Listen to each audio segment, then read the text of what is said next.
انا مش هتكلم عن الحكم الشرعي في النقاب لان انا مش اهل للحته دي ومش هقدر افيدكم فيها يعني. انا بس هرد على كلام الناس اللي عايزه تمنع النقاب وعلى الاسباب اللي بيعرضوها لمنع النقاب. من اشهر الاسباب اللي بتتقال في منع النقاب ان النقاب خطر على الامن القومي. يعني ممكن راجل يلبس نقاب ويعمل جريمه بيه، مثلا يدخل مكان ويفجره، يدخل في المترو في عربيه الستات ويتحرش بيهم، يعمل اي جريمه. يلبس نقاب، محدش اصل اللي لابس نقاب ده محدش عارف هو راجل ولا ست، فممكن راجل يلبس نقاب ويعمل بيه اي جريمه. طيب بس كده؟ يعني هي دي طرق التنكر اللي محدش هيعرف يقفشه بيها؟ يعني مفيش اي طرق تنكر تاني الراجل ممكن يستخدمها عشان يعمل جريمته اللي هو عايزها غير النقاب؟ خليني اقول لحضرتك ولحضرتك ان موضه ان الراجل يلبس نقاب ويتنكر فيه عشان يعمل مصيبه او يعمل جريمه بقت موضه قديمه، ما بقاش حد يعملها دلوقتي حقيقي، ما فيش حد بيعملها دلوقتي، لان المجرمين دول بقوا عارفين ان الموضوع ده مقفوش فما بقوش يعملوه. في حاجات اجدد من النقاب دلوقتي ممكن تتعمل ومش هنعرف ناخد بالنا منها. مثال بسيط خالص،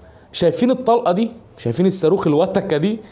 اهي دي مش صاروخ ومش وتكه، ده راجل وحاطط مكياج، ودي صورته الحقيقيه، وده الفيديو بتاعه وهو بيحط المكياج. الراجل ده لو شفته في الشارع بعد ما حط المكياج ده تقدر تفرق هو راجل ولا ست؟ الراجل ده لو مشي في الشارع كده اصلا هيتم التحرش بيه مع انه راجل، بس الناس ما تعرفش ان هو راجل، اتنكر بطريقه اقنع كل الناس ان هو ست. فدي طريقة من طرق التنكر. فلو هنمنع النقاب عشان النقاب خطر على الأمن القومي وممكن حد يلبسه ويعمل بيه جريمة، إذا نمنع المكياج، لأن بكده المكياج خطر على الأمن القومي وممكن أي راجل يحط مكياج ويتنكر في زي ست ويعمل أي جريمة ومن غير ما يغطي وشه، ووشه مكشوف ووشه باين أهو، بس ست وشها باين، ويعمل بقى الجريمة اللي هو عايزها، يدخل عربية الستات في المترو ويتحرش ويعمل اللي هو عايزه. فلو هنمنع النقاب عشان النقاب خطر يبقى نمنع الميك اب عشان الميك اب كمان خطر. وفي طرق تانية كتير غير دي ممكن الرجالة يتنكروا بيها ويعملوا بيها الجريمة اللي هم عايزينها، بس دي حاجة بسيطة كده يعني حبيت ابسط لكم بيها الفكرة. ومن اشهر الجمل برضو اللي بتتقال من الناس اللي عايزة تمنع النقاب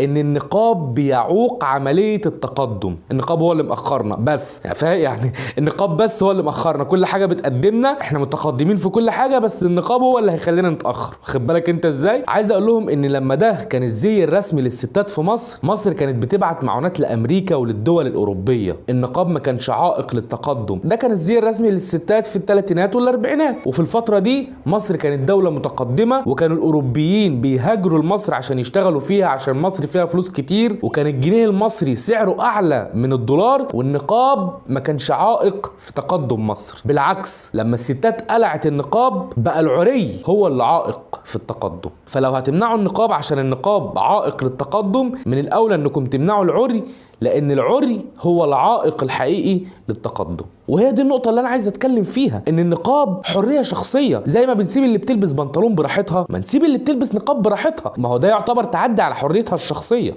مش كده ولا ايه؟ يعني لو انا خايف مثلا ان اللي ورا النقاب ده ما يكونش ست، ممكن نعمل اكشاك تفتيش يبقى واقفه فيها واحده ست، تشوف المنتقبه دي، ترفع لها النقاب وتشوف بطاقتها وتفتشها وتشوف هي دي حقيقي ولا لا، تشوف راجل ولا ست، تشوف ملغمه ولا مش مفخخه. ممكن مثلا لو انا شايف ان النقاب هو العائق في تقدم مصر، اعمل بس انا الحاجات التانية اللي تخلي مصر تتقدم، ولما اوصل للنقاب ابقى افكر فيه بقى، افكر ان انا هلغيه ولا امنعه ولا احظره، بس هي تتقدم، بس احنا نتقدم بس في اي حاجه. وبدل ما نفكر ان احنا نمنع النقاب يا ريت نفكر ان احنا نمنع العري، لانه اخطر على المجتمع من النقاب. تحياتي هشام مصطفى، والسلام عليكم ورحمه الله.